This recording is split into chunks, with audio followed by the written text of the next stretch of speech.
When conflicts arise, people can adopt various coping mechanisms. Whether through patience, avoidance, or resolution, there exist both subtle and forceful approaches. For those who choose violence, they may confront each other with various weapons, often determined by their financial means and capabilities.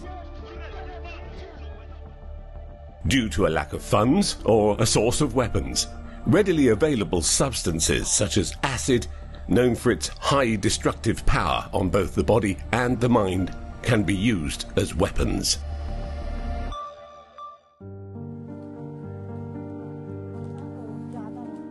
The distressing physical condition of Sari On, a Cambodian woman, has left her permanently damaged. Both eyes are completely blind, her nose is almost gone, and her mouth is contorted and deformed. The skin on her arms, neck and chest is scarred. Before the attack on her, Sari worked as a rubber dealer, purchasing rubber from plantation owners and reselling it. She tells the story of the day she was attacked. She was sitting at a grocery store. She saw a woman carrying a gallon container with less than a litre of liquid in it. She didn't pay much attention, but she remembered that she'd been involved in occasional arguments with her. Despite their conflict, it had never escalated into a physical altercation. To avoid contact with that woman, Sari sunk into her hammock. When the woman reached her, she grabbed Sari by the hair and poured the liquid over her.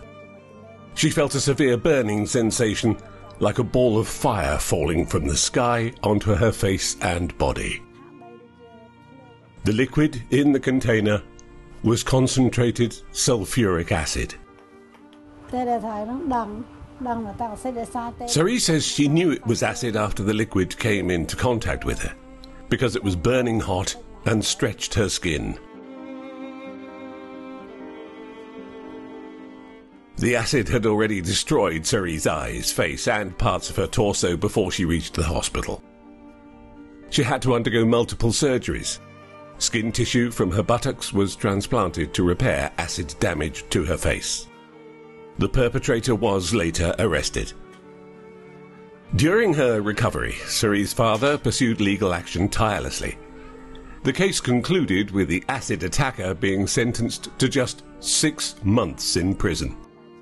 But compensation was out of the question because the assailant lacked the means to pay. Sari survived, but her life was changed forever.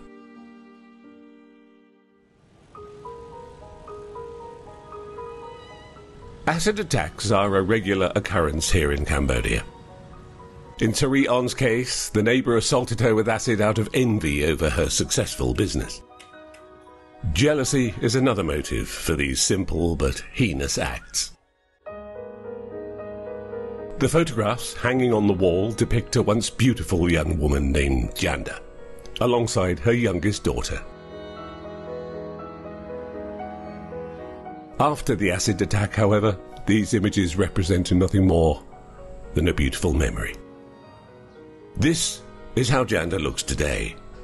Her original features destroyed by the corrosive power of the acid. The person responsible for this drastic change in her life is none other than her ex-husband's mistress. Janda once lived and had a child with him, but he left her for another woman. When Janda tried to formally end their relationship, the man refused. Janda recalls a time when her husband's mistress refused to let him visit her. In order to avoid indecision and to resolve the situation, Janda suggested that he chose a new woman instead. His desire to keep both women predictably worsened the conflict between them. The mistress's jealousy eventually caused her to harm Janda. The conflict reached the point that killing Janda and her daughter would be the only way to make her happy. On the day of the attack, Janda was riding a motorcycle to the market with her young daughter seated behind her. 2 men on another motorcycle rode alongside and threw acid directly into her face. She lost control of the motorcycle and fell over, leaving Janda and her daughter lying on the road, suffering from the effects of the acid. Janda remembers that a motorcycle taxi driver helped her. She caught a glimpse of two people fleeing on their motorbike. Her daughter's loud crying was the last thing she heard before passing out. The next thing she knew, she was waking up in the hospital. The quantity and concentration of the acid had blinded Janda in both eyes. Her breasts had to be removed, and part of her face and body were severely and unrepairably damaged. Despite undergoing countless treatments, scars and burns will mark her body for the rest of her life. If you want to see more great content from all over the world, please like the video, subscribe to our channel and hit the bell icon. Thank you.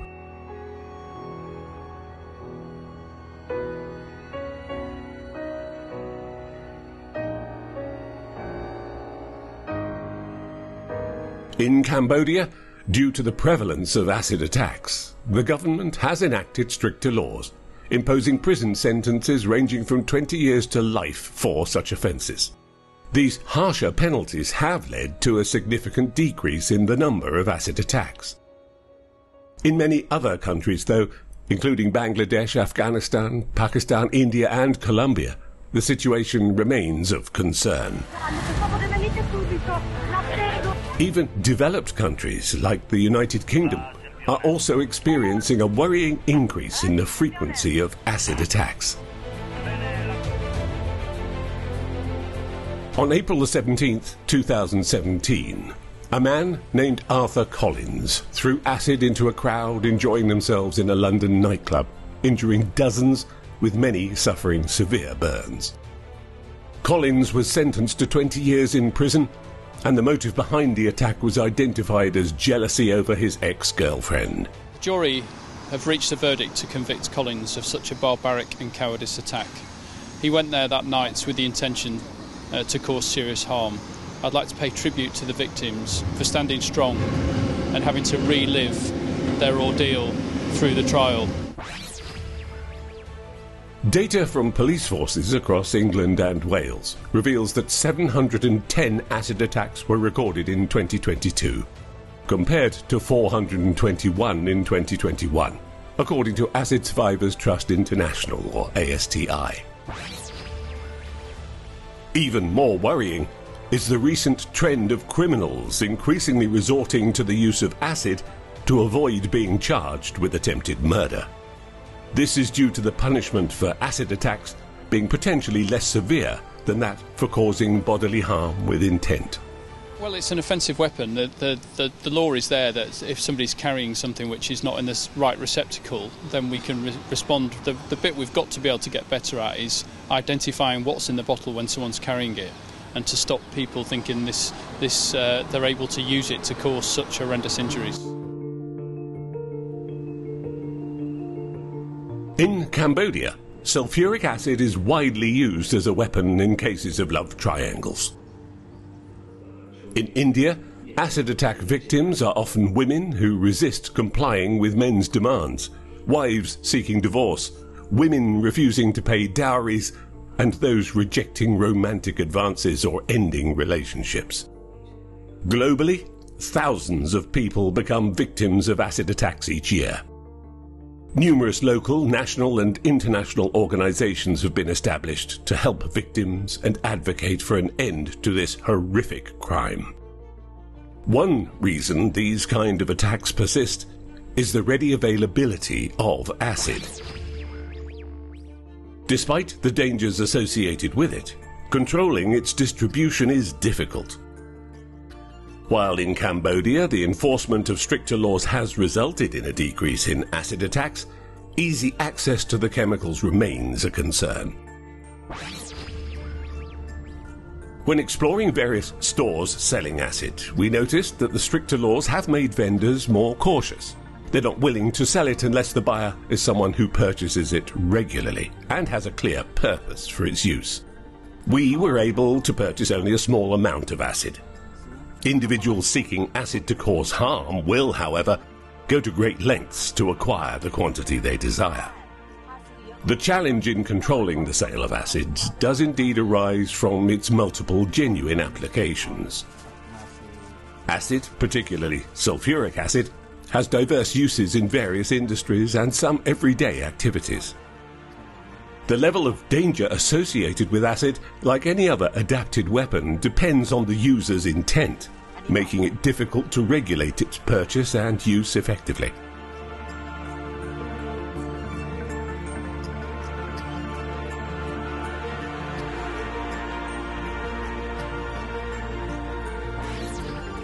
For acid attacks, the intent is to inflict severe pain rather than cause immediate death.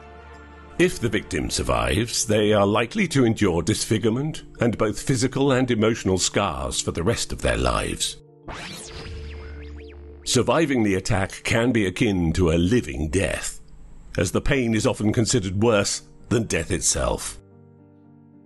Although acid attack victims experience ongoing suffering, with their appearance permanently altered, leading to societal stigma and discrimination, many of them struggle to live with dignity.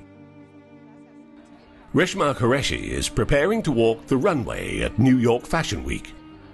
Her presence on the global fashion stage is notable due to the scars on her face and the loss of her left eye, the result of an acid attack. She was splashed with acid by her brother-in-law while trying to help her sister, who was being harassed. Nowadays, she is at the forefront of the campaign to regulate the sale of acid in India, advocating for awareness of the consequences of such heartless attacks. Reshma explains that she wants to convey her message to other acid attack survivors that what happened to them is not their fault. She believes that victims should embrace life. They've done nothing wrong, so they should move forward in life. Some victims fight for dignity and a place in society, while others fight for survival, striving to secure daily sustenance. In Janda's case, her husband initially offered some support, but he soon disappeared. Janda told us that she no longer feels angry, but wonders why the abuser had to harm her when she did nothing wrong. She understands that humans can be greedy and jealous, but she just feels saddened that humans lack compassion. Janda now lives in a small rented room with her child. Each day passes in darkness, with only an old radio on the table to help alleviate her loneliness. Her meagre income from occasional charity work is barely sufficient. She hasn't paid the rent for 3 months.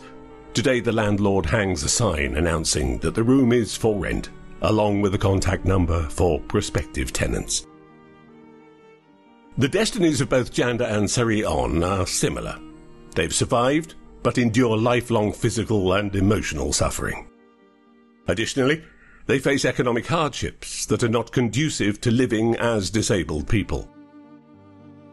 As for Sari, despite experiencing profound despair to the point of attempting suicide, her child now serves as the source of strength which enables her to go on. Both of these girls were born after Sari met another man, who also fell victim to an acid attack. After deciding to live together and having children, however, the man left. Sari doesn't know where he is. Blind in both eyes, she can't even see her 2 adorable children.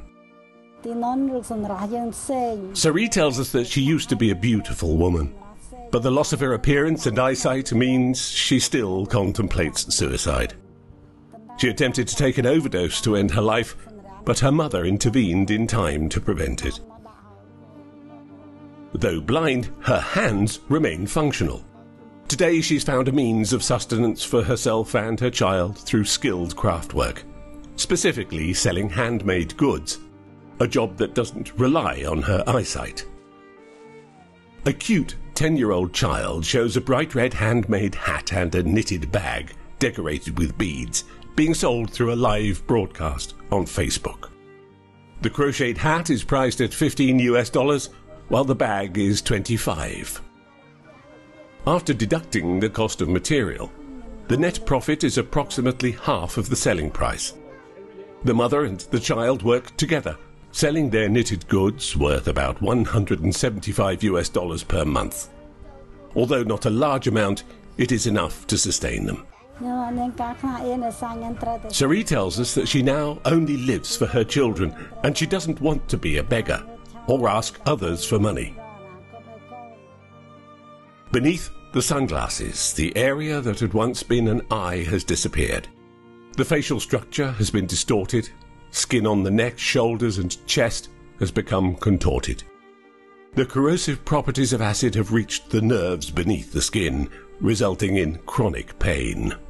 The suffering invades both the body and the soul, yet the face, seemingly masked, remains serene. It's not that she's indifferent to the hardships, rather, the tears, the pain, and other emotions are trapped inside. There are countless types of acid on this planet, each serving different purposes based on their properties and functions. Unfortunately, some individuals with malicious intent use some of them to harm others. Acid attacks are a growing and essentially silent danger. They are premeditated, violent, and intentional crimes, exclusively committed by malevolent sociopaths.